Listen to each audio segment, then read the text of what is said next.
नमस्कार साथियों, आप देख रहे हैं target V Chandra YouTube channel. मैं हूं चंद्रभान और हम बात करेंगे मॉडर्न हिस्ट्री की। और जैसा कि पिछले वीडियो में हम लोगों ने बात की थी 1773 के रेगुलेटिंग एक्ट की, और उसके बाद 1781 का संशोधनात्मक अधिनियम आता, जिसे हम सेटलमेंट एक्ट 1781 कहते हैं, जिसमें 1773 के रेगुलेटिंग एक्ट में जो भी कमियां थी उनको दूर करने की वजह से लाया गया था। अब हमारा जो आज का टॉपिक है वो है पिट्स इंडिया एक्ट 1784, जो कि 1781 के सेटलमेंट एक्ट से भी ज़्यादा इंपॉर्टेंट है। हालांकि मैंने 1781 के सेटलमेंट एक्ट को पूरी तरीके से उसका वीडियो नहीं बनाया अलग से, मैं उसको बता दिया था थोड़ा सा, पर उससे ज़्यादा इंपॉर्टेंट ये है, इसलिए मैं सीधा इस पर आप बात करने वाला हूँ। तो दोस्तों, बहुत इंपॉर्टेंट है ये वीडियो और इसको आपको पूरा देखना है।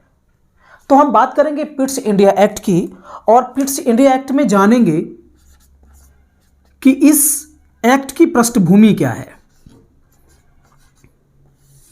और दूसरा पॉइंट हम जानेंगे इसमें कौन कौन से प्रावधान किए गए। पिट्स इंडिया एक्ट, जिसको आप लोग रटते हैं, लेकिन यह वीडियो अगर आप एक बार देख लेंगे पूरी तरीके से तो आपको रटने की जरूरत ही नहीं पड़ेगी। सारी की सारी बातें यहां पर क्लियर होने वाली हैं।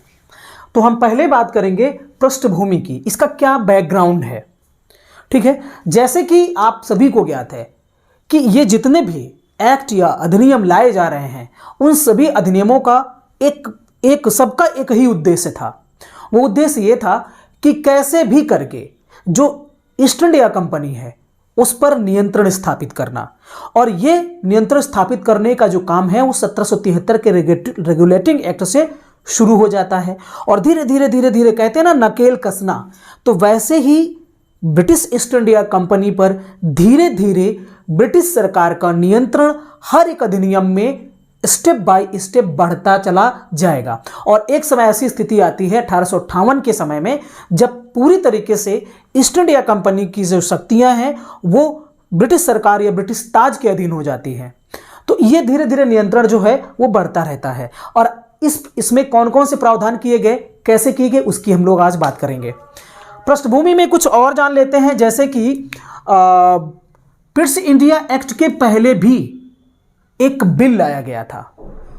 ठीक है, एक बिल लाया गया, वो बिल का नाम था 1783 में ये लाया गया, और इस बिल का नाम था east India bill. East India bill, ये बिल किसके द्वारा लाया गया?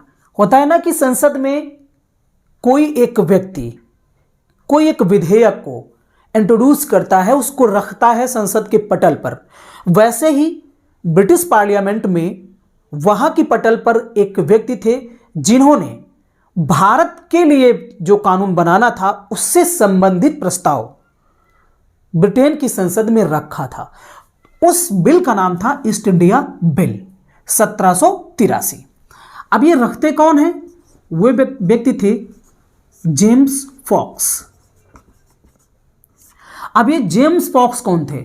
दोस्तों, ब्रिटेन में जब हमने 1773 का रेगुलेटिंग एक्ट पढ़ा तो वो किसके द्वारा लाया गया था? वो लॉर्ड नॉर्थ, जो कि उस समय तत्कालीन ब्रिटेन के प्रधानमंत्री थे, उनके द्वारा गठित गुप्त समिति के द्वारा लाया गया था। तो ये वही प्रधानमंत्री है लॉर्ड नॉर्थ, जो जेम्स फॉक्स के साथ मिलकर के ब्रिटेन में गठबंधन की सरकार बनाए थे।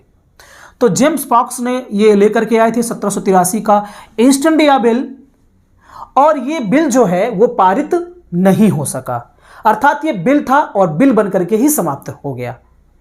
अब इसके बारे में थोड़ा सा आपको जानकारी होना चाहिए कि बिल के पहले कोई भी प्रस्ताव जो है वो ड्राफ्ट के रूप में आता है। वो ड्राफ्ट, जिसे हम खाका, प्रारूप या मसौदा कहते हैं, वो खाका जब संसद में इंट्रोड्यूस किया जाता है, संसद के पटल पर रखा जाता है, तो उसे बिल कहते हैं या विधेयक कहते हैं। ये विधेयक जब संसद के सदनों से पारित हो जाता है और उसके पश्चात राष्ट्रपति के इस पर सिग्नेचर होते हैं, तो वो फिर एक्ट बनता है। ठीक है, वो फिर क्या बनता है? एक्ट। तो कोई एक्ट पहले बिल होता है और बिल के पहले वो ड्राफ्ट होता है। तो अगर वो बिल पारित नहीं हो पाया तो फिर वो बिल बन करके ही, बिल रह करके ही समाप्त हो जाता है। अगर वो पारित हो गया तो फिर वो एक्ट बन जाता है। यहां जो ईस्ट इंडिया बिल है ये पारित नहीं हो सका और इसी वजह से फॉक्स और जो नॉर्थ की गठबंधन की सरकार थी, ये गठबंधन की सरकार थी, गठबंधन की सरकार, ये गठबंधन की सरकार गिर जाती है। देखिए ये गठबंधन की सरकार जो है वो गिर जाती है। यहां से बहुत ही महत्वपूर्ण प्रश्न बनता है कि किस बिल को इंट्रोड्यूस या कौन सा बिल पारित ना हो पाने की वजह से, और वो भी विदेश में, ब्रिटेन में, ब्रिटेन की सरकार गिर गई। अर्थात किसी भारतीय परिप्रेक्ष्य में जो कानून बनाया जा रहा था, भारत के लिए कानून बनाने के लिए ब्रिटेन की संसद में जो बिल लाया गया जो पारित ना हो सका और जिसकी वजह से वहां की सरकार गिर जाती है, ये इतिहास में पहला और अंतिम उदाहरण है जो कि भारत के लिए कानून बनाने में किसी दूसरे देश की विदेशी सरकार जो है वो गिर गई हो। तो ये इंपॉर्टेंट है और एग्जाम में पूछा भी जा सकता है, इसको आपको याद रखना है। तो फॉक्स और नॉर्थ की गठबंधन की सरकार ईस्ट इंडिया बिल को पारित ना करा पाने की वजह से गिर जाती है। अब आगे क्या होता है, आगे फिर 1784 ईस्वी में फिर सरकार बनती है किसकी, पिट यंगर की।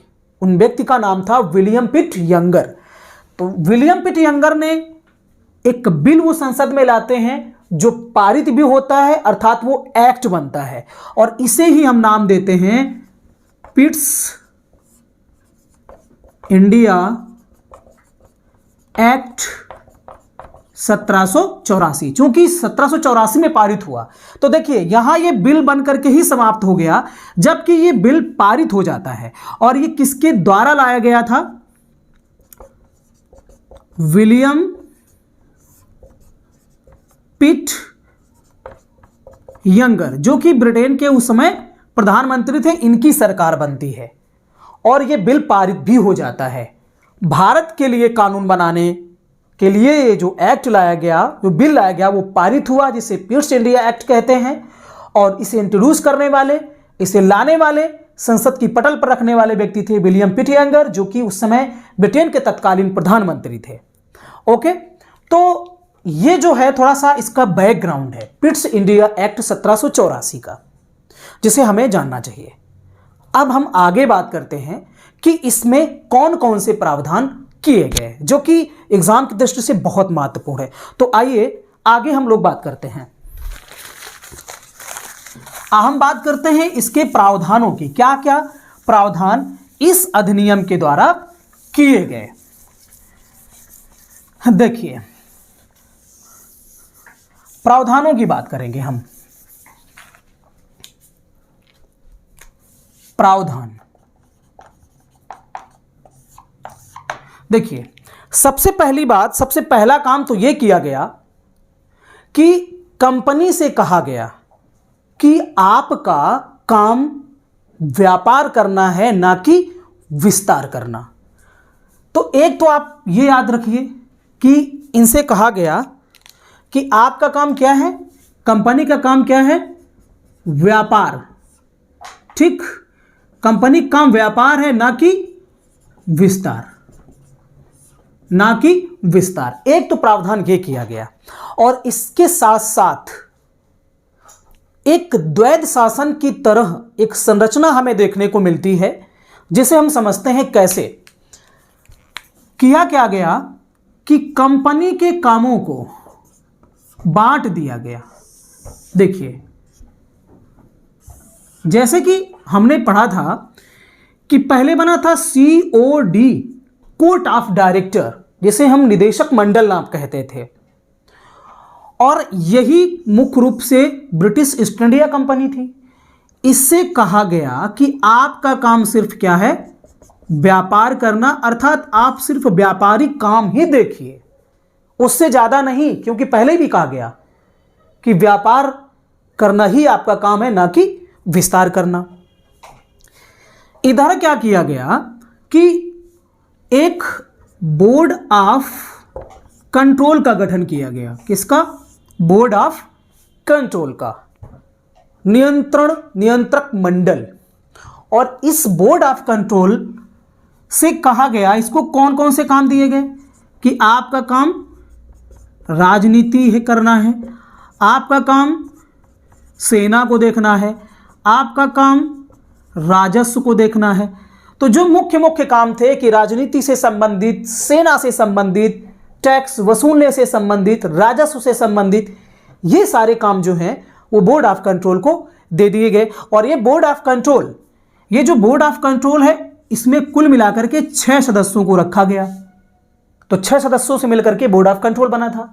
अब इनमें 6 सदस्य कौन कौन से हैं उसको देख लेते हैं। देखिए, एक तो इसमें था राज्य सचिव, ठीक। एक व्यक्ति इसमें था एक्सचेकर, जिसे बोला गया एक्सचेकर, वो व्यक्ति था एक्सचेकर। 4 इसमें प्रिवी काउंसिल के सदस्य थे, प्रिवी काउंसिल, 4 सदस्य प्रिवी काउंसिल के। और ये जो है इसे SOS कह सकते हैं, सेक्रेटरी ऑफ स्टेट। और यही जो है इस बोर्ड ऑफ कंट्रोल का क्या था? अध्यक्ष। तो बोर्ड ऑफ कंट्रोल का अध्यक्ष था राज्य सचिव। इसमें एक वित्त मंत्री टाइप का व्यक्ति था, इसको आज के वित्त मंत्री की तरह समझ सकते हैं, इसे एक्सचेकर नाम दिया गया ये व्यक्ति। प्रिवी काउंसिल क्या है? प्रिवी काउंसिल ये जो सम्राट का एक सलाहकारी बोर्ड था, उस सलाहकारी बोर्ड के कुछ बुजुर्ग जो सदस्य थे, जो कि सम्राट को सलाह मशविरा देने का काम करते थे, उनमें से 4 लोगों को यहां रखा गया इस बोर्ड ऑफ कंट्रोल में। कह सकते हैं ये राजा या सम्राट के ही आदमी थे, जो कि बुजुर्ग थे। और बुजुर्ग रखने का मतलब है कि उनको एक्सपीरियंस ज़्यादा होता है राजनीति करने का, सैन्य संचालन का, राजस्व संबंधी, तो इनको जानकारियां ज़्यादा थी और इस वजह से इनको रखा गया 4 सदस्यों को प्रिवी काउंसिल में। अब आप देख रहे होंगे कि एक तरफ कंपनी जो है COD के रूप में सिर्फ व्यापारिक काम करेगी और एक भाग जो है, जो बोर्ड ऑफ कंट्रोल के नियंत्रण में रहेगा, वो राजनीति से संबंधित, सेना से संबंधित, राजस्व से संबंधित काम करेगा। और यही आप देख रहे होंगे कि जब कभी भी किसी भी क्षेत्र पर अगर 2 लोग शासन कर रहे होंगे तो फिर वही द्वैध शासन है, वही डायरकी गवर्नमेंट है। और ये द्वैध शासन की संकल्पना है वो किसके द्वारा लाई गई? कार्टिस, ठीक। तो आप याद रख सकते हैं। बोर्ड ऑफ कंट्रोल का काम इतना ही नहीं था।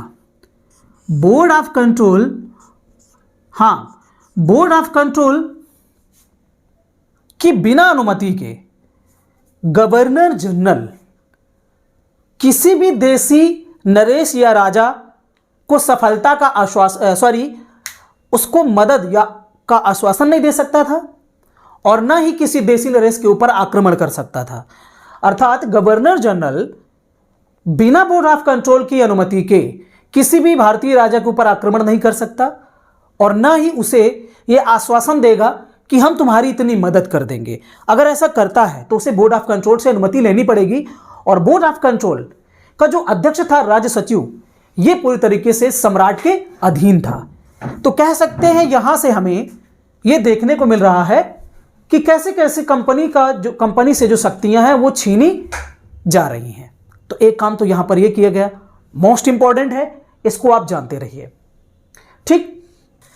आगे हम बात करते हैं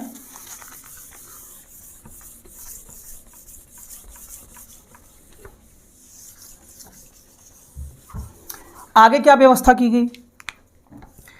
जो गवर्नर जनरल और उसकी जो परिषद थी, उस परिषद में जो 4 सदस्य थे, रेगुलेटिंग एक्ट में हम लोग पढ़ते हैं ना कि 4 परिषद में सदस्य थे, गवर्नर जनरल मिलाकर के 5 थे। तो इन 4 जो परिषद के सदस्य थे इनकी संख्या घटा करके कितनी कर दी गई? 3 कर दी गई। अब देखिए ये क्यों किया गया? क्योंकि हमने पढ़ा था कि फिलिप फ्रांसिस माल्सन और 2 और जो व्यक्ति थे बरवेल, तो ये लोगों को क्या करता था? फिलिप फ्रांसिस वारेन हेस्टिंग्स के खिलाफ भड़काता था और स्वयं अपनी तरफ कर लेता था। मतलब 5 में से अगर 3 एक तरफ हो गए, 4 एक तरफ हो गए तो गवर्नर जनरल की चलती नहीं थी, वो उसकी बातों को नहीं माना जाता था, उसका बहुमत कमजोर पड़ गया, इसलिए उसके द्वारा जो भी बात बताई जाती थी, कही जाती थी, वो मान्य नहीं होती थी। तो इस चीज को कम करने के लिए, इस कमी को दूर करने के लिए ही जो परिषद थी गवर्नर जनरल की, उसके 4 सदस्यों को कम करके 1 कम कर दिया गया, 3 कर दिए गए। तो यहां कहीं ना कहीं वो वाली समस्या जो है उसको ध्यान में रख करके ये काम किया गया। एक चीज तो यहां पर यह की गई, ठीक। और इसके साथ साथ और यह किया गया प्रावधान कि पहली बार, बहुत इंपॉर्टेंट पॉइंट है ये, यहां याद रखना है, पहले कहा जाता था कंपनी के अधीन भारतीय प्रदेश, मतलब जितने भी भारतीय प्रदेश थे उनको एक नाम दिया जाता था, वो नाम था कंपनी के अधीन भारतीय प्रदेश। लेकिन अब इसको बदल करके क्या किया गया? इसको खत्म करके किया गया ब्रिटिश सरकार के अधीन भारतीय प्रदेश, ये व्यवस्था कर दी गई। मतलब देखिए ये भी एक तरीके से कंपनी के ऊपर लगाम लगाई जा रही है कि पहले जितने भी भारतीय क्षेत्र कंपनी के अधीन थे उन्हें नाम दिया जाता था कंपनी के अधीन भारतीय प्रदेश, लेकिन अब वहां की सरकार ने क्या किया? कंपनी के अधीन नहीं बल्कि ब्रिटिश सरकार के अधीन ये भारतीय क्षेत्र माने जाएंगे। ऐसी व्यवस्था भी 1784 के पिट्स इंडिया एक्ट के द्वारा की जाती है। अर्थात धीरे धीरे कहीं ना कहीं कंपनी के ऊपर जो लगाम है वो कसी जा रही है और आगे के जितने भी एक्ट आएंगे उनमें भी ये चीज आपको देखने को मिलेगी। 1786 का जो आता है उसमें भी बेसिकली मुख्य रूप से लॉर्ड कॉर्नवालिस के लिए लाया गया और लॉर्ड कॉर्नवालिस को हालांकि बहुत सारी शक्तियां दी जाती हैं, अन्य गवर्नर जनरल की अपेक्षा वो काफी पावरफुल रहता है, ठीक है। तो पिट्स इंडिया एक्ट की जो मुख्य बातें हैं मैं एक बार आपके सामने फिर दोबारा रिकैप करते हैं, रिपीट करते हैं उसको। देखिए इसकी पृष्ठभूमि की बात करें तो 1783 ईस्वी में एक ईस्ट इंडिया बिल लाया गया जेम्स फॉक्स और लॉर्ड नॉर्थ की गठबंधन सरकार के द्वारा, और ये जो बिल है जिसे ईस्ट इंडिया बिल नाम दिया गया वो पारित ना हो पाने की वजह से वहां की गठबंधन सरकार गिर जाती है। इतिहास में ऐसा पहली बार है कि भारत के लिए बनाए जा रहे कानून की वजह से विदेश में कोई सरकार गिर गई हो, ठीक है। तो ऐसा पहली बार और अंतिम बार हुआ। ये तो पृष्ठभूमि की बात हुई। प्रावधानों की बात करें तो प्रावधानों के लिए यहां पर साफ साफ देखने को मिलता है कि कंपनी के कार्यों को 2 भागों में बांट दिया गया। एक तो जो आपका सीओडी थी, कोर्ट ऑफ डायरेक्टर, निदेशक मंडल, उसको सिर्फ यह कहा गया कि आपका काम सिर्फ क्या है? व्यापार करना, आपका काम विस्तार करना नहीं है, आप सिर्फ व्यापारिक काम देखिए, कमर्शियल काम देखिए। बाकी के जो राजनीतिक, सैन्य और राजस्व से संबंधित काम है उसके लिए बोर्ड ऑफ कंट्रोल का गठन किया गया, ठीक है। इस बोर्ड ऑफ कंट्रोल में सदस्यों की कुल मिलाकर की संख्या थी 6, जिसमें एक था राज्य सचिव, सेक्रेटरी ऑफ स्टेट, और दूसरा था एक्सचेकर जो कि एक वित्त मंत्री की तरह था, और 4 जो थे वो प्रिवी काउंसिल के सदस्य थे जो कि राजा के ही चेले चपाटी कह सकते हैं। तो इस तरीके से 6 ये मेंबर थे। एक तो चीज ये की गई, और साथ साथ में जो बोर्ड ऑफ कंट्रोल है, बोर्ड ऑफ कंट्रोल की बिना अनुमति के भारत में काम कर रहा गवर्नर जनरल किसी भी भारतीय नरेश के ऊपर आक्रमण नहीं कर सकता, ना ही उसे मदद का आश्वासन दे सकता है। एक तो यह प्रावधान किया गया। साथ साथ में यह भी कहा गया कि जो ब्रिटिश जो कंपनी के अधीन प्रदेश बोला जाता था भारतीय क्षेत्रों को, उसको बदल करके अब ब्रिटिश अधीन भारतीय प्रदेश कहा जाएगा। तो ये शॉर्ट में मैंने एक बार में सारी चीजें आपको बता दी, और ये वीडियो जो है पिट्स इंडिया एक्ट का यहीं पर समाप्त होता है। अगर कोई आपको समस्या हो तो आप कमेंट बॉक्स में कमेंट कर सकते हो, ताकि मैं बेहतर तरीके से चीज़ों को और सुधार करके उनको प्रेजेंट कर सकूं। तो वीडियो अगर पसंद आया हो तो हमारे चैनल को सब्सक्राइब अवश्य कर लेना, लाइक करना, कमेंट्स करना। Thank you.